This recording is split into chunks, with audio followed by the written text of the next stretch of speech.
The morning sun beat down on the dusty streets of Genoa, Nevada, and Florence Vickers stood in the parlor of her late husband's family ranch, trembling as Eleanor Galloway pointed a gnarled finger at the emerald brooch pinned to her dress and declared in a voice like crackling ice that Florence had stolen it from her dead son's belongings. Florence felt the blood drain from her face as the accusation hung in the air between them like gunsmoke. She had been a widow for only 3 months, and already her mother-in-law was turning on her with a viciousness that stole her breath. The brooch had been a gift from her own mother before she passed, a treasured heirloom that had crossed the plains in a covered wagon when Florence was just a child. Her fingers instinctively went to the piece of jewelry, clutching it as if Eleanor might tear it from her chest right then and there. "That belonged to my son," Eleanor said, her voice rising with each word. "Thomas bought that for me years ago, and you have stolen it from this house. You think because he is gone you can take whatever you please?" "Mrs. Galloway, this was my mother's," Florence protested, hearing the desperation creep into her own voice. "I have had it since I was 16 years old. Thomas knew about it. He saw me wear it dozens of times." "Lies," Eleanor spat. "You are a thief and a liar, and I will see you thrown out of this house with nothing but the clothes on your back. Better yet, I will have the sheriff arrest you for theft." Florence stood frozen in the parlor that had once felt like home, but now seemed to close in around her like a prison. She had married Thomas Galloway 2 years ago when she was 21 and he was 24, and they had built a life together on this ranch on the edge of town. When the fever took him in late spring of 1876, she thought her world had ended. But she had stayed, trying to maintain the ranch and keep Thomas's memory alive. She had not expected his mother to turn against her so completely. "I will prove to you that this is mine," Florence said, forcing steel into her voice even as her hands shook. "My aunt in Sacramento can verify it. She was there when my mother gave it to me." Eleanor's thin lips curled into something between a sneer and a smile. "Your aunt is 2 weeks' travel away, and I want you gone by tomorrow morning. Pack your things and leave, or I will have the law involved." Florence opened her mouth to respond, but Eleanor had already turned on her heel and swept from the room, leaving only the sound of her skirts rustling and her boots clicking on the wooden floor. Florence sank into the nearest chair, her legs no longer able to support her. Everything she had built, everything she had left of Thomas, was crumbling around her. She sat there for a long time, trying to think of what to do. The ranch hands would listen to Eleanor before they listened to her. Most of the town knew the Galloway family and respected them. Florence had come from California with little more than hope and determination, and now that Thomas was gone, she had nothing to anchor her here, no one to vouch for her character, no one to stand up for her against a grieving mother's accusations. The sound of horses outside drew her attention, and she rose on unsteady legs to peer through the window. 3 riders approached the main house, and she recognized the foreman, Charles, among them. Her heart sank further. Charles had been loyal to the Galloway family for 20 years. He would side with Eleanor without question. But as the riders drew closer, Florence realized the man in the lead was not Charles at all. It was someone she had seen in town but never spoken to, a tall man with broad shoulders and a black hat pulled low over his eyes. He sat his horse with the easy confidence of someone who had spent his entire life in the saddle. The other 2 men she recognized as ranch hands, but this stranger was someone new. She watched as they dismounted and tied their horses to the rail. A moment later, there was a knock at the door. Florence hesitated, then smoothed her skirts and went to answer it. When she opened the door, she found herself looking up into a pair of striking blue eyes under the brim of that black hat. "Mrs. Galloway?" the man asked, his voice low and respectful. "Yes," Florence said, though the name felt strange now after Eleanor's accusations. "I am Austin Granger. Your foreman hired me on this morning to help with the cattle drive next week. He said I should introduce myself to the lady of the house and get my bunk assignment." Florence blinked in confusion. "Charles hired you? I was not aware we were taking on new hands."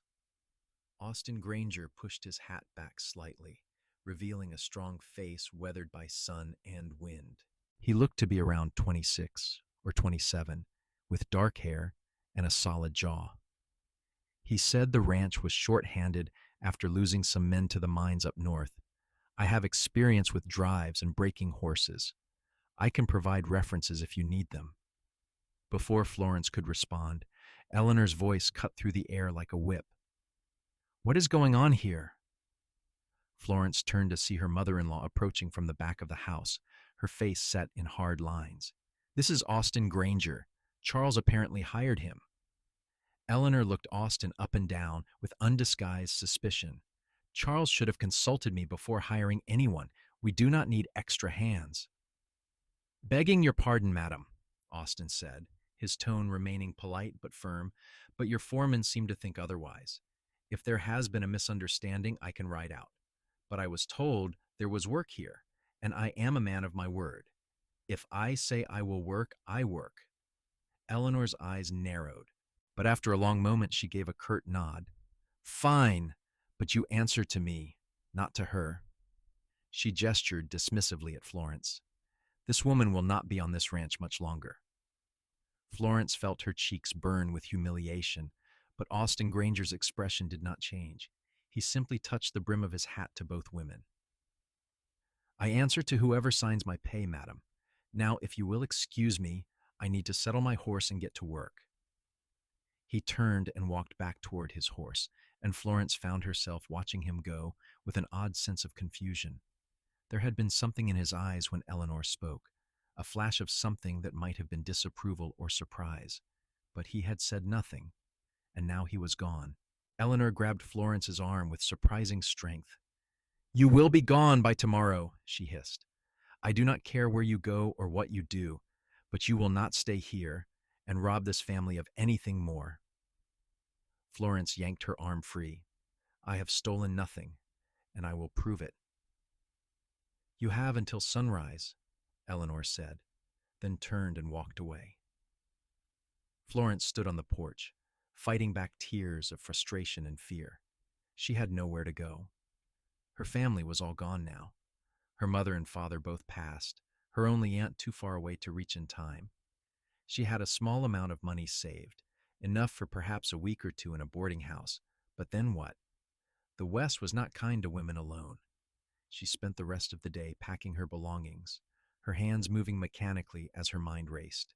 She kept coming back to the brooch, to the unfairness of the accusation. It was not even valuable enough to be worth stealing, just a simple emerald set in silver. But it meant everything to her because it had been her mother's, one of the last tangible connections she had to her family. As the sun began to set, painting the Nevada sky in shades of orange and gold, Florence heard another knock at the door of the small room she shared with Thomas's memory. She opened it to find Austin Granger standing there, hat in hand. Mrs. Galloway, he said, I hope I am not intruding. What do you want, Mr. Granger? Florence asked, too tired to be polite. I could not help but overhear what happened this morning, he said carefully. And I wanted to say that it did not sit right with me. A woman being accused like that with no proof. Florence felt tears prick at her eyes, surprised by this unexpected kindness from a stranger. There is nothing to be done about it. Eleanor Galloway owns this ranch now, and she has decided I am a thief. My word against hers means nothing. Austin was quiet for a moment, turning his hat in his hands. I am not so sure about that. I have been working around the ranch today, and I have been asking questions. Quiet-like, so as not to cause trouble. But I think there might be more to this story than Mrs. Galloway is saying. Florence's heart leaped. What do you mean? Can I come in? This is not a conversation for the hallway. Florence hesitated, then stepped back to let him enter. It was not entirely proper, but propriety seemed like a distant concern now. Austin walked into the small room and glanced around, taking in the packed trunks and the bare walls. You are really leaving, he observed. I have no choice. Austin turned to face her, his blue eyes serious. Tell me about the brooch, the one she accused you of stealing. Florence reached up and unpinned it from her dress, holding it out to him. It was my mother's. She gave it to me when I was 16, before she died. It is not worth much in money, but it means everything to me. Austin took the brooch carefully, examining it in the fading light from the window. This is old, he said. The craftsmanship is from at least 20 years ago, maybe more. My grandmother had it before my mother, Florence said. It came from back east originally. Austin nodded slowly. And Mrs. Galloway claims her son bought it for her. When would that have been? I do not know. She did not say. Her son, your husband, he passed 3 months ago? Yes, in May. And before that, he was well? Working the ranch? Florence nodded. Thomas was healthy until the fever came. It took him in less than a week. Austin handed the brooch back to her. I do not think Mrs. Galloway is lying exactly. I think she genuinely believes this brooch is hers, which means somewhere in this house there must be another one that looks similar. Florence stared at him. You think there are 2 brooches? I think it is possible, and if we can find the other one, we can prove your innocence. Hope flared in Florence's chest, dangerous and bright. But Eleanor will never let us search the house. She wants me gone. Then we will have to be clever about it, Austin said. A small smile played at the corners of his mouth. I have only been here 1 day, and already I have the lay of the land. Mrs. Galloway spends her evenings in the main parlor. Her private rooms are in the east wing. The house staff finishes their work by 9 o'clock.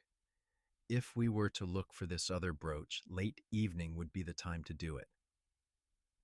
You are suggesting we sneak into her rooms? Florence asked, shocked. I am suggesting we find the truth, Austin corrected. You are being thrown out of your home based on false accusations. I think that justifies a little creative investigation. Florence looked down at the brooch in her hands, feeling the weight of it. Everything in her upbringing told her that what Austin was suggesting was wrong, that she should accept Eleanor's judgment and leave quietly. But the unfairness of it burned in her chest, and the thought of losing even this small piece of her mother was unbearable. All right, she said quietly. I will do it. Austin's smile widened slightly. Good. Meet me outside the east wing at 10 o'clock tonight. Wear dark clothes and soft shoes. He left as quietly as he had come, and Florence was alone again with her racing thoughts. She could not quite believe she had agreed to this, or that a man she had just met was willing to help her. But there was something about Austin Granger, something solid and trustworthy, that made her want to believe in him. The hours until 10 o'clock crawled by with agonizing slowness. Florence changed into a dark blue dress and wrapped a black shawl around her shoulders. She waited in her room until she heard the house grow quiet, then slipped out into the hallway. The old floorboards creaked under her feet, and every sound seemed magnified in the darkness. She made her way through the house, avoiding the main areas where lamplight still glowed. When she reached the east wing, she found Austin waiting in the shadows, barely visible in his dark clothes. Ready? He whispered. Florence nodded, not trusting her voice. They moved together down the hallway toward Eleanor's private rooms. Austin tried the door handle and found it locked, but he pulled a thin piece of metal from his pocket and worked at the lock for a few moments. Florence watched nervously, her heart pounding so hard she was sure it could be heard throughout the house. There was a soft click, and the door swung open. They slipped inside and closed it behind them. The room was dark, but Austin had brought a small lantern, which he lit, keeping the flame low. The light revealed a sitting room furnished with heavy, ornate furniture. Beyond it, Florence could see a bedroom through an open doorway. We need to be quick, Austin murmured. Look for jewelry boxes, drawers, anywhere she might keep valuables. They split up, moving carefully through the rooms. Florence opened a large wardrobe and found it full of clothes and hat boxes. She searched through them methodically, trying not to disturb anything. Meanwhile, Austin went through the drawers of a writing desk, being equally careful. Time seemed to stretch and compress simultaneously. Florence had no idea if they had been searching for 5 minutes or 30. Her hands were shaking as she reached into yet another drawer, finding only gloves and handkerchiefs. Then Austin made a soft sound from the bedroom.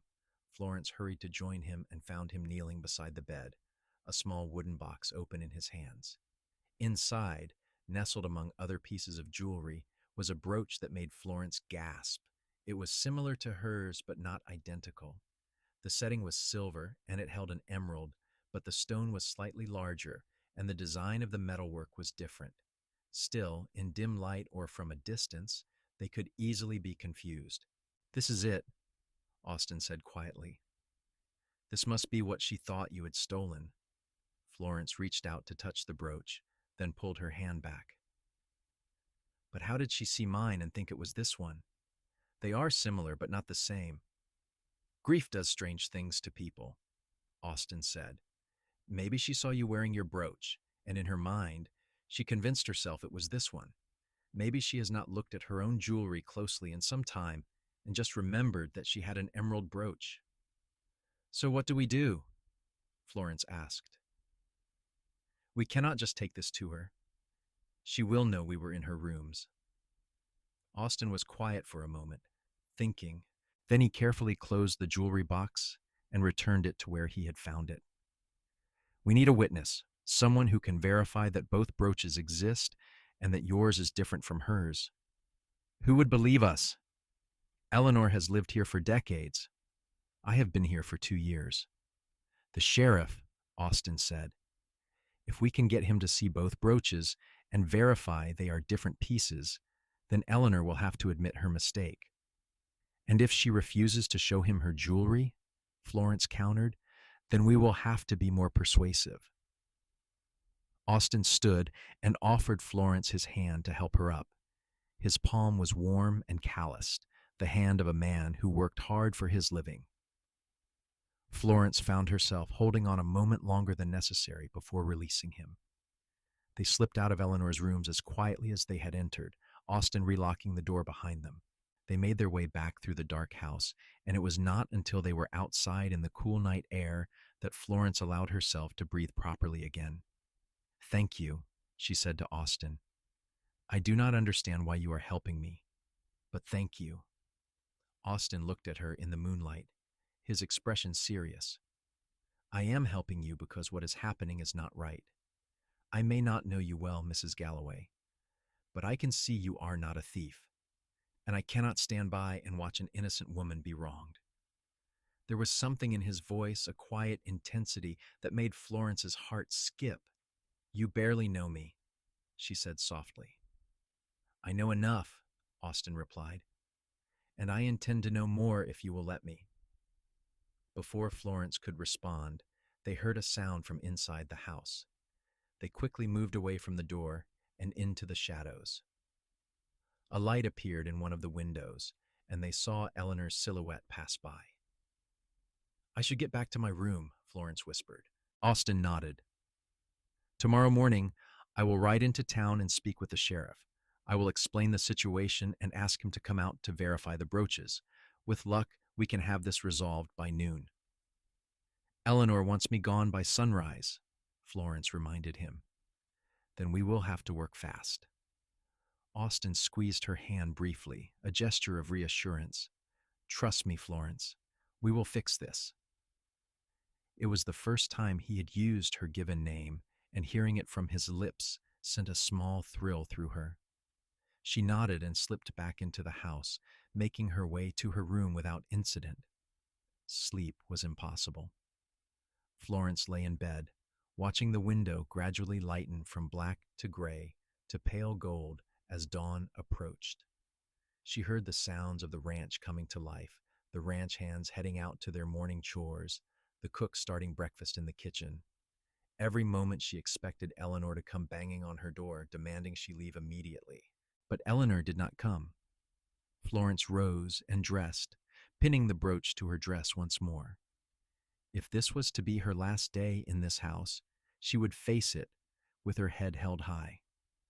She was walking toward the kitchen when she heard raised voices from the front of the house. She hurried toward them and found Austin standing in the hallway, facing down Eleanor, while a man in a sheriff's badge stood between them. "I am telling you, Sheriff Brown, this woman is a thief," Eleanor was saying, her face flushed with anger. "And I am telling you, Mrs. Galloway, that Mr. Granger here has made some serious claims that need to be investigated," the sheriff replied. He was a middle-aged man with a graying mustache and a patient expression that suggested he had dealt with difficult situations before. "What is the meaning of this?" Florence asked, stepping forward. Eleanor whirled on her. "Your hired man has dragged the sheriff out here with wild tales of mistaken identity and false accusations. I want both of you off my property immediately." "I am not going anywhere until we settle this," Florence said, finding courage she did not know she possessed. "Sheriff Brown, my mother-in-law has accused me of stealing a brooch that belongs to her. But the brooch I wear belonged to my own mother and has been in my possession for years." Sheriff Brown looked between the two women. "Mrs. Galloway, do you have the brooch you claim was stolen?" Eleanor sputtered. "She is wearing it right now." "No, madam," the sheriff said patiently. "Do you have your brooch? The one you believe was taken?" Eleanor fell silent, confusion crossing her face. "You see, madam," Austin interjected, "I think there has been a misunderstanding. I think you have a brooch that looks similar to Mrs. Florence Galloway's, and you saw her wearing hers and believed it was yours. If you will show us your jewelry, I believe we can clear this up quickly." Eleanor's face went through several emotions in rapid succession: anger, confusion, and then something that might have been doubt. "My jewelry is private," she said stiffly. "Mrs. Galloway," Sheriff Brown said gently, "if you want me to arrest this young woman for theft, I need proof that something was actually stolen. The easiest way to resolve this is to verify whether your brooch is missing or still in your possession." Eleanor stood rigid for a long moment, then turned on her heel. "Fine. Come with me." They followed her through the house to her private rooms. Eleanor unlocked the door herself this time, and they entered the sitting room. She went straight to the bedroom and retrieved the wooden jewelry box, setting it on a table and opening it with hands that trembled slightly. She reached inside and pulled out the brooch, the one Florence and Austin had seen the night before. Eleanor stared at it, her face going pale. "I thought," she began, then trailed off. "Madam?" the sheriff prompted. "I thought this was gone," Eleanor said weakly. "When I saw her wearing a brooch like this one, I was certain she had taken it. Thomas gave this to me years ago before he was married. I had not looked at it in some time, but I remembered it clearly. And then I saw her with it, and I just knew." "Grief can play tricks on memory, Mrs. Galloway," Sheriff Brown said kindly. "Mrs. Florence, may I see your brooch?" Florence unpinned it from her dress and handed it to him. The sheriff held both brooches up side by side, examining them carefully in the morning light. "These are similar, but definitely not the same piece," he pronounced. "The stones are different sizes, and the metalwork is distinct. Mrs. Florence, can you provide any proof that this brooch is yours?" "My aunt in Sacramento saw my mother give it to me," Florence said. "I can write to her if needed." "Thomas saw me wear it many times," she added, looking at Eleanor. "He knew it was mine. He never said anything about it resembling a piece you owned." Eleanor sank into a chair, still holding her brooch. She looked suddenly older, more fragile. "I have been so angry," she said quietly. "So angry at everything. At the fever for taking my son, at God for allowing it, at you for still being alive when he is not. I saw that brooch, and something in me just broke. I wanted to believe you had done something wrong because it gave me someone to blame." The room fell silent. Florence felt a complex mix of emotions, anger and pity and sadness all tangled together. She had lost Thomas too, but Eleanor had lost a child. That was a pain Florence could only imagine. "I am sorry for your loss, Mrs. Galloway," Florence said finally. "I love Thomas very much, but I am not your enemy, and I did not deserve to be accused of theft." Eleanor looked up at her, And for the first time since Thomas's death, Florence saw something other than hostility in her mother-in-law's eyes. "You are right," Eleanor said. "I was wrong, terribly wrong. I do not know how to make this right." Sheriff Brown cleared his throat. "Well, it seems this matter is resolved. Mrs. Florence, I apologize for the trouble. Mrs. Eleanor Galloway, I trust there will be no further accusations." Eleanor shook her head mutely. "Then I will be on my way," the sheriff said, handing Florence's brooch back to her. "Ladies, Mr. Granger, I hope you can work this out among yourselves." Austin walked the sheriff out, leaving Florence alone with Eleanor. The older woman sat slumped in her chair, looking defeated. "I should not have said those things to you," Eleanor said. "I should not have threatened you. This house, this ranch, it is as much yours as mine. Thomas would have wanted you to stay." Florence pinned her brooch back to her dress, her fingers steady now. "I do not know if I can stay," she said honestly. "After everything that has been said, I do not know if we can live under the same roof." "I understand," Eleanor said. "But please, at least think about it. Do not leave because of my foolishness." Florence nodded and left the room, her mind spinning. She found Austin waiting in the hallway outside, leaning against the wall with his arms crossed. "You did well in there," he said. "I did nothing," Florence replied. "You are the one who solved this. You are the one who proved my innocence. I do not know how to thank you." Austin pushed off from the wall and walked toward her. "You do not need to thank me. But I do need to talk to you about something." "What is it?" "I did not come to this ranch by accident," Austin admitted. "I heard in town that the Galloway Ranch was hiring, and I heard something else too. I heard that Thomas Galloway had recently passed and left a young widow. I heard she was being treated poorly by his mother." Florence stared at him. "You came here because of me." "I came here because I do not like bullies, and I do not like seeing good people hurt," Austin said. "I took the job so I could stay close and see if there was anything I could do to help. I did not expect to find what I found." "And what did you find?" Florence asked, her voice barely above a whisper. Austin stepped closer to her, close enough that she could see the flecks of darker blue in his eyes. "I found a woman worth fighting for," he said simply.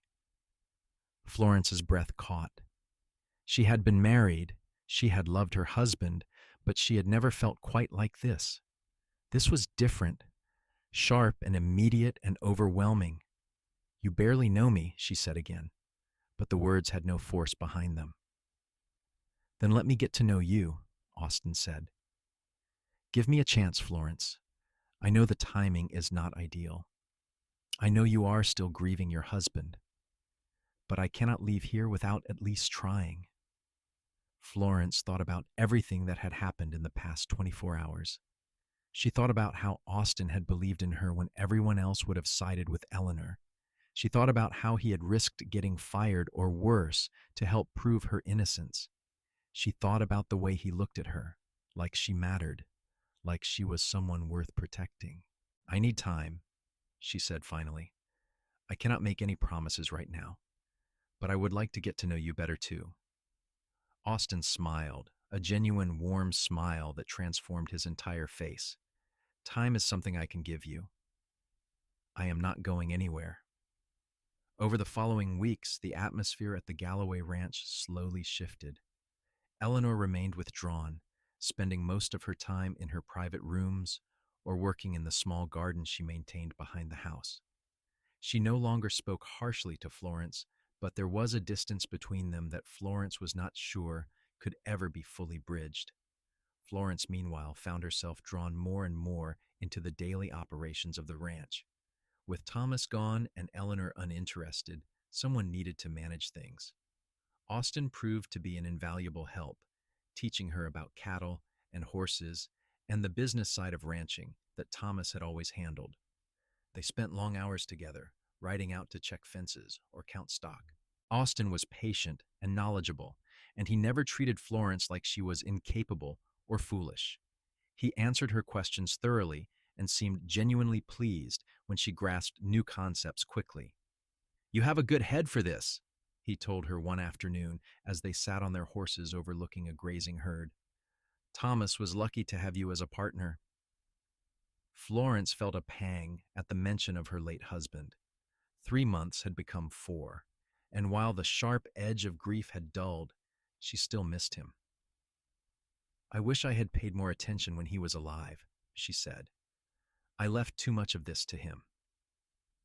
"You cannot blame yourself for that," Austin said. "Most men do not teach their wives about ranching. They think it is not proper." "Thomas was not like that," Florence said. "He would have taught me if I had asked. I just never thought I would need to know." They rode back to the ranch house in comfortable silence. The Florence had come to treasure these quiet moments with Austin, the way they did not always need to fill the air with words. He was steady and reliable, showing up every day ready to work, never pushing her for more than she was ready to give. But she could feel something building between them, something that went beyond gratitude or friendship. When his hand brushed hers as he helped her dismount, she felt electricity run up her arm. When he smiled at her across the dinner table, her heart beat faster. It frightened her how quickly her feelings were developing, how much she found herself thinking about him when they were apart. One evening in early August, Florence was sitting on the porch watching the sunset when Austin joined her. He had cleaned up after the day's work, and he carried 2 cups of coffee. "Thought you might want some," he said, offering her one. "Thank you." Florence took the cup, warming her hands on it, even though the evening was still warm. August in Nevada was hot, and the nights brought only slight relief. Austin sat down beside her, leaving a respectful distance between them. They sipped their coffee and watched the sky turn from gold to orange to deep purple. "Can I ask you something?" Florence said finally. "Anything." "Why are you really here, Austin? You are too skilled to be just a ranch hand. You could be a foreman somewhere or even own your own spread. So why are you working for wages on the Galloway Ranch?" Austin was quiet for a long moment. "I lost my family when I was young," he said finally. "My parents and my little sister all to cholera when I was 18. I have been drifting ever since, never staying in one place too long. I told myself I was looking for the right opportunity, the right land, the right time to settle down. But really, I think I was just afraid." "Afraid of what?" Florence asked gently. "Of putting down roots and losing everything again," Austin admitted. "If you do not have anything, you have nothing to lose. But after a while, that gets lonely. Real lonely." Florence understood that loneliness. She had felt it acutely since Thomas died, a hollow ache that never quite went away. "What changed?" she asked. Austin turned to look at her, his blue eyes intense in the fading light. "You did," he said. "Meeting you made me realize that fear is not a good enough reason to keep running. Some things are worth the risk." Florence set her coffee cup down with trembling hands. "Austin, I do not know if I am ready for this. I cared deeply for Thomas. I still do." "I know," Austin said. "And I am not asking you to forget him or stop grieving. I am just asking you to consider that maybe you can honor his memory and still move forward with your life. Thomas would not have wanted you to be alone forever." Tears stung Florence's eyes. "How can you be sure of that? You never met him." "Because he married you," Austin said simply. "A man who chooses a woman like you, smart and kind and strong, that is a man who wanted you to be happy. And I do not think he would want you to spend the rest of your life grieving." Florence wiped at her eyes, frustrated by the tears. "Eleanor said something similar a few days ago. She apologized again for how she treated me. She said Thomas loved me more than anything, and she had been cruel because she was jealous that I still had the chance to live and be happy." "She is right," Austin said. "You have your whole life ahead of you, Florence. Do not waste it being sad." "I am not sad all the time," Florence protested, "especially not lately." Austin smiled slightly. I am glad to hear that. I would hate to think my company was boring. Florence found herself smiling back despite her tears. Your company is many things, Mr. Granger, but boring is not one of them. They sat together until full dark fell, talking about everything and nothing. Austin told her stories about his travels, about the places he had seen, and the people he had met. Florence told him about her childhood in California, about crossing the plains and settling in the West. They talked until the stars came out bright and clear in the Nevada sky, and when Florence finally stood to go inside, she felt lighter than she had in months. As summer faded into fall, Florence found her feelings for Austin growing deeper and more certain. He courted her properly, never overstepping or pushing for more than she was willing to give. He brought her wildflowers he picked on his rides and left them on her doorstep. He carved her a small wooden box for her jewelry, including a special place for her mother's brooch. He made her laugh with his dry humor and supported her when ranch business got overwhelming. Eleanor watched this developing relationship with an expression Florence could not quite read. One day in late September, Eleanor asked Florence to join her for tea in the parlor. Florence accepted, curious and a bit nervous. I owe you another apology, Eleanor said without preamble once they were seated. You have already apologized, Florence said.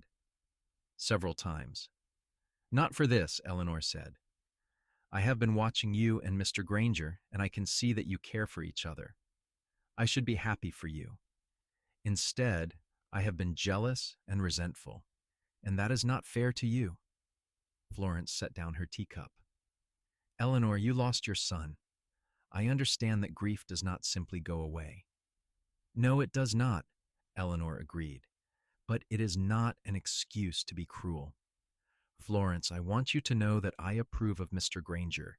He is a good man, and he clearly loves you. If you want to marry him, you have my blessing. Florence felt her cheeks warm. I have not thought that far ahead. Have you not? Eleanor asked with a knowing look. The way you look at each other says otherwise. Florence could not deny it.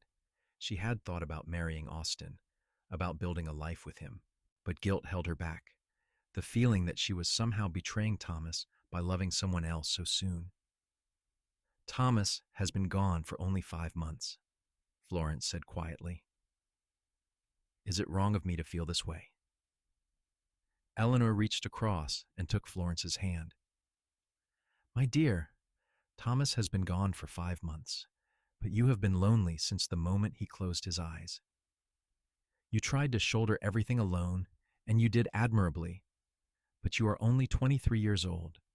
You should not have to face the rest of your life alone, and if you have found someone who makes you happy, someone who treats you well, then you should hold on to that. I miss him, Florence whispered. I know you do, Eleanor said. I miss him too, every single day. But he is gone, and we are still here. We have to keep living, Florence. Both of us. That conversation stayed with Florence for days. She thought about what Eleanor had said about moving forward and living instead of just existing. She thought about Austin and how he made her feel safe and valued and desired. She thought about Thomas and tried to imagine what he would want for her. And every path led her to the same conclusion. She was in love with Austin Granger, and she wanted to be with him. On a crisp October morning, Florence asked Austin to go riding with her. They took their horses up into the hills that rose above the ranch, following a trail that offered sweeping views of the valley below. When they reached a flat spot near the top, Florence dismounted and stood looking out over the land. Austin joined her, standing close enough that she could feel his warmth. Beautiful up here, he observed. Yes, Florence agreed. She took a deep breath, gathering her courage. Austin, I have been thinking about what you said, about taking risks and moving forward. Have you? His voice was carefully neutral, but she could hear the hope underlying it. Yes, and I think you are right. I think Thomas would want me to be happy.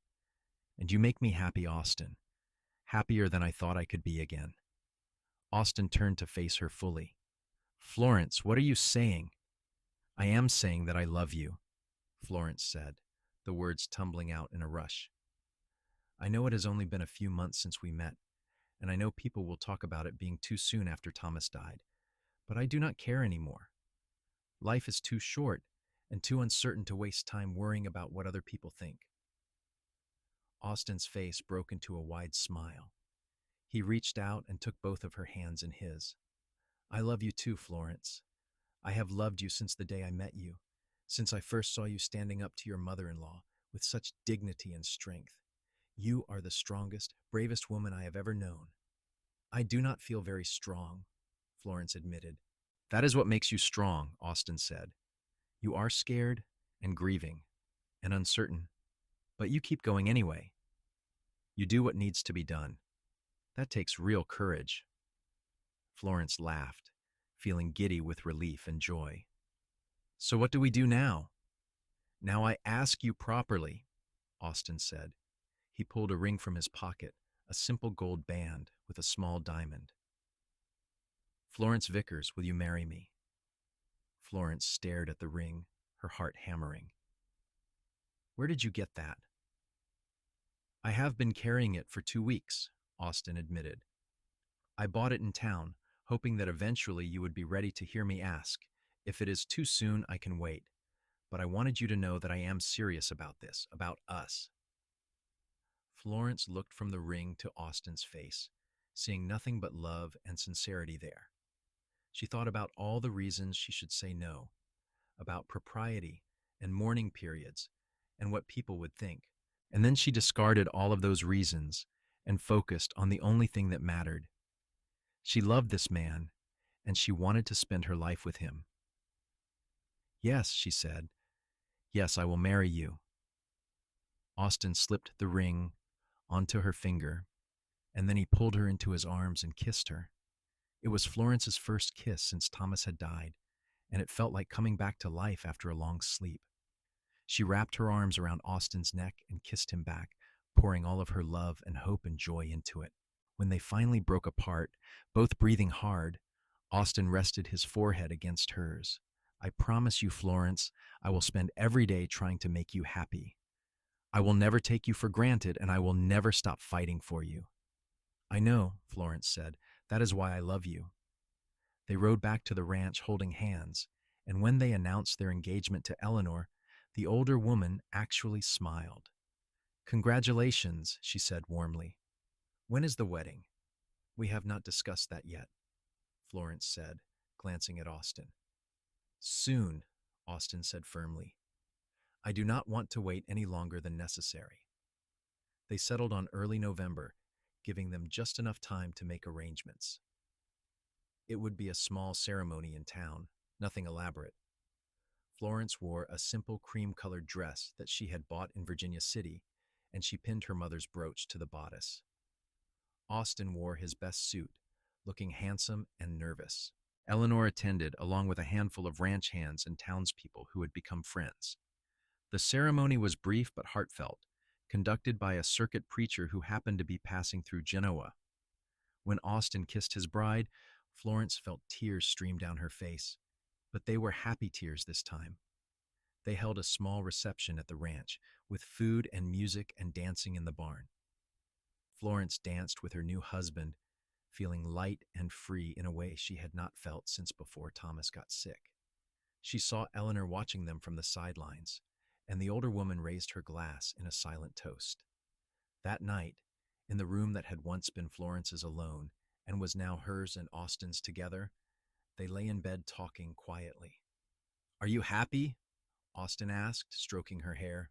Happier than I have been in a very long time, Florence said honestly. Thank you for not giving up on me. Thank you for letting me in, Austin replied. I know it was not easy. Florence curled against his side, feeling safe and loved. What do we do now? Now we build a life together, Austin said. We run this ranch, we make it successful, and we create something that is ours, yours and mine together. I would like that, Florence said softly. And that is exactly what they did. Over the following months and years, Florence and Austin transformed the Galloway Ranch into a thriving operation. Austin's knowledge of cattle and horses combined with Florence's head for business made them an excellent team. They expanded their herd, improved their breeding stock, and built a reputation for quality animals. Eleanor slowly came out of her grief, finding new purpose in helping manage the household and mentoring Florence in the skills Thomas's mother had learned over decades of ranch life. The relationship between the two women was never exactly close, but it became respectful and occasionally warm. Eleanor moved into a smaller house they built on the property, giving the main house to Florence and Austin. In the summer of 1878, Florence gave birth to a son.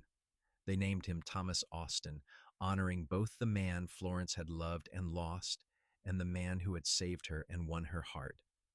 Baby Thomas had his father's blue eyes and his mother's determined chin, and he was doted on by everyone on the ranch. Eleanor proved to be a loving grandmother, and Florence was moved by how gentle the older woman was with the baby. One afternoon, Florence found Eleanor sitting in the nursery, rocking little Thomas and singing to him softly. "You are good with him," Florence said from the doorway. Eleanor looked up with a smile. "He reminds me so much of my Thomas at this age. I have been looking at old photographs, and the resemblance is striking." Florence came to sit beside them. "I hope that does not make you sad." "No," Eleanor said. "It makes me happy. It feels like a piece of Thomas lives on in this child. Not just his name, but his spirit. Does that make sense?" "Yes," Florence said. "It makes perfect sense." Eleanor handed the baby to Florence. "You have built a good life here. I am proud of you, Florence. Proud of how you have handled everything that has happened. You are stronger than I ever gave you credit for." "I had help," Florence said, looking down at her sleeping son. "I could not have done any of this without Austin." "He is a good man," Eleanor agreed. "Thomas chose well when he married you, and you chose well when you married Austin. My son would be happy to know you are taken care of." As little Thomas grew, the ranch continued to prosper. Austin and Florence worked side by side every day, partners in every sense of the word. They added to their land, buying up neighboring parcels when they became available. They hired more hands and built additional barns and corrals. The Galloway name became synonymous with quality livestock throughout Nevada. In 1880, Florence gave birth to twin daughters, Eleanor and Rose. The girls were lively and mischievous from the start, keeping their parents and grandmother constantly on their toes. Eleanor, the elder twin by 3 minutes, was bold and fearless. Rose was quieter, but equally determined in her own way. Austin proved to be a devoted father, spending every spare moment with his children. He taught Thomas to ride almost as soon as the boy could walk, and he was endlessly patient with the twins as they followed him around the ranch, asking a million questions about everything they saw. Florence often watched her family with a sense of amazement. She had gone from being accused and nearly thrown out of her home to being the matriarch of a thriving ranch. She had thought her life was over when Thomas died, but instead, it had only been transformed into something different but equally meaningful. On their 5th wedding anniversary in November of 1881, Austin surprised Florence with a gift. He led her out to the barn, where a beautiful paint mare stood waiting, already saddled. "She is yours," Austin said. "I bought her from a breeder up in Virginia City. She is supposed to be one of the fastest horses in the territory." Florence approached the mare, running her hand along the animal's neck. "She is beautiful, Austin. But you did not need to do this." "I wanted to," Austin said. "You work so hard, Florence. You deserve something special." Florence turned to him, this man who had saved her and loved her and built a life with her. "I already have something special," she said. "I have you." Austin pulled her close, kissing her with the same passion he had shown on their wedding day. Even after 5 years of marriage, the spark between them had not dimmed. If anything, it had grown stronger. tempered by shared experiences and mutual respect. "I love you, Florence Granger," Austin said against her lips. "I love you too," Florence replied, "more than I ever thought possible." They rode out together on the new mare, with Austin on his gelding beside her. They rode to the same hilltop where Austin had proposed, looking out over the valley that had become their home. The ranch spread out below them, neat and prosperous, with smoke rising from the chimneys of the main house and the bunkhouse. "Do you ever think about that day?" Florence asked. "The day Eleanor accused me?" "Sometimes," Austin admitted. "I think about how close I came to never meeting you. If I had arrived one day later, you might have been gone." "Fate brought you to me," Florence said. "I believe that now. Everything happened exactly as it was supposed to." Austin reached over and took her hand. "Where do you think we will be in another 5 years?" Florence thought about it. "Thomas will be 8. The twins will be 6. Maybe we will have another baby by then. The ranch will be even bigger. We will be successful and happy." "We are already successful and happy," Austin pointed out. "Then we will be more so," Florence said with a smile. And she was right. Over the next 5 years, the Granger family continued to grow and prosper. In 1883, Florence gave birth to another son, whom they named Aaron. In 1885, she had one more daughter, Grace. Their house was full of laughter and noise and love. Eleanor Galloway passed away peacefully in her sleep in the spring of 1886. She was buried next to Thomas, and the entire town of Genoa turned out for her funeral. Florence mourned her mother-in-law, grateful that they had been able to find peace with each other before the end. On the day after the funeral, Florence went to Eleanor's small house to begin sorting through her belongings. Austin came with her, knowing she would need support. As they went through Eleanor's things, Florence found the wooden jewelry box she remembered from that night so long ago. Inside, nestled among other pieces, was the emerald brooch that had started everything. Florence lifted it out carefully, examining it in the light. It really did look similar to her mother's brooch, though the differences were clear to anyone who looked closely. "What will you do with it?" Austin asked. Florence thought for a moment. "I think I will keep it," she said. "As a reminder." "A reminder of what?" "That things are not always what they seem, that grief makes people do irrational things, that accusations can be wrong and forgiveness is possible, that sometimes the worst moments of our lives lead to the best things that could ever happen to us." Austin wrapped his arms around her from behind, resting his chin on her shoulder. "That is a lot of meaning to put into one small brooch." "It is a meaningful brooch," Florence said with a slight smile. They closed up Eleanor's house and walked back to the main house hand in hand. Their children were playing in the yard, Thomas pretending to be a bronco while the twins tried to ride him, and baby Aaron and Grace were supervised by one of the ranch hands' wives. It was a scene of domestic chaos and happiness.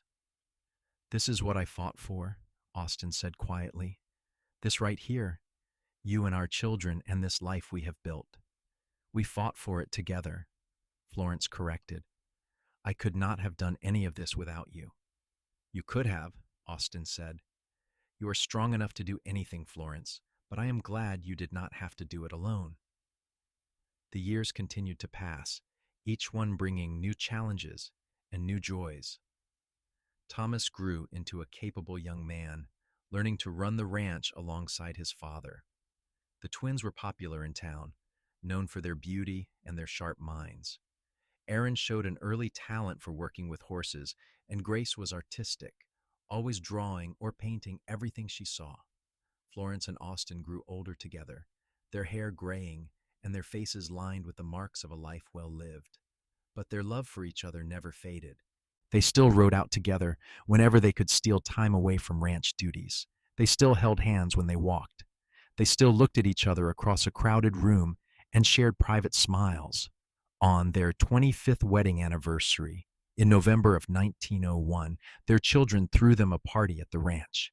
The entire town was invited, and people came from as far away as Carson City to celebrate. There was food and music and dancing, just like at their wedding reception a quarter century earlier. Late in the evening, after most of the guests had gone home and their children were cleaning up, Florence and Austin slipped away to the porch. They sat in their favorite chairs, the same ones they had sat in all those years ago when Austin first told her she was worth fighting for. 25 years, Florence said wonderingly. Where did the time go? Into 5 beautiful children and a successful ranch and 1,000 memories, Austin replied. I regret nothing. Neither do I, Florence said. She reached over and took his hand, her fingers interlacing with his in the familiar way they had done countless times before. You saved me, Austin. That day you came to the ranch and decided to help me. You saved my life. You saved mine too, Austin said. I was just drifting before I met you, Florence. You gave me purpose and a home and a family. You gave me everything I never knew I needed. They sat together in comfortable silence, watching the stars come out over the Nevada desert. The ranch was quiet now, settled down for the night. Somewhere in the distance, a coyote howled, and closer by, an owl hooted from the barn. Do you ever think about her? Florence asked suddenly. About Eleanor and that whole situation with the brooch? Sometimes, Austin admitted. It seems like a lifetime ago now. It was a lifetime ago, Florence said. We were different people then. Were we?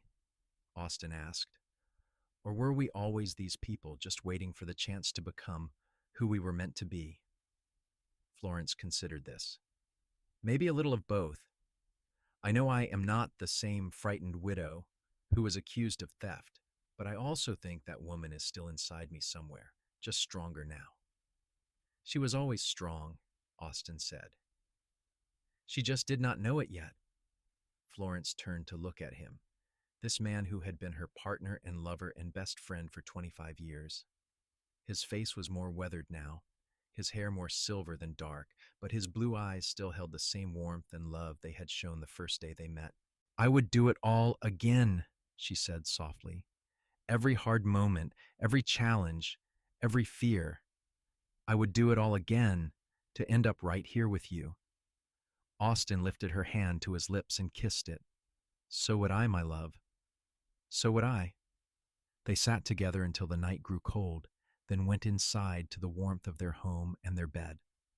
As Florence drifted off to sleep in Austin's arms, she thought about the long and winding path that had led her to this moment.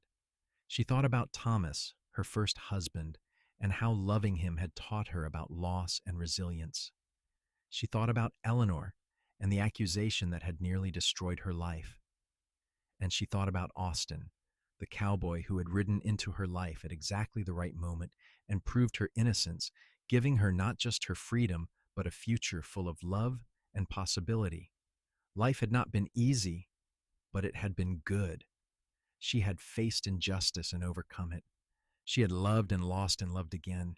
She had built a family and a legacy that would outlast her. And through it all, she had Austin by her side, steady and true and devoted. As sleep finally claimed her, Florence smiled. She had everything she had ever wanted and more than she had ever dreamed possible. And it had all started with a false accusation, a cowboy who believed in her, and an emerald brooch that looked like another but was entirely its own. Just like her life, which had seemed like one thing, but had turned out to be something completely different and infinitely better. The Granger Ranch continued to thrive for generations, passing from Thomas to his own children and then to theirs. And in a glass case in the main house, 2 emerald brooches sat side by side, similar but not the same, a reminder of where it all began and how love can emerge from the most unlikely circumstances. Florence's story became a family legend, told and retold to each new generation, a tale of injustice overcome, innocence proved, and love that transformed everything it touched.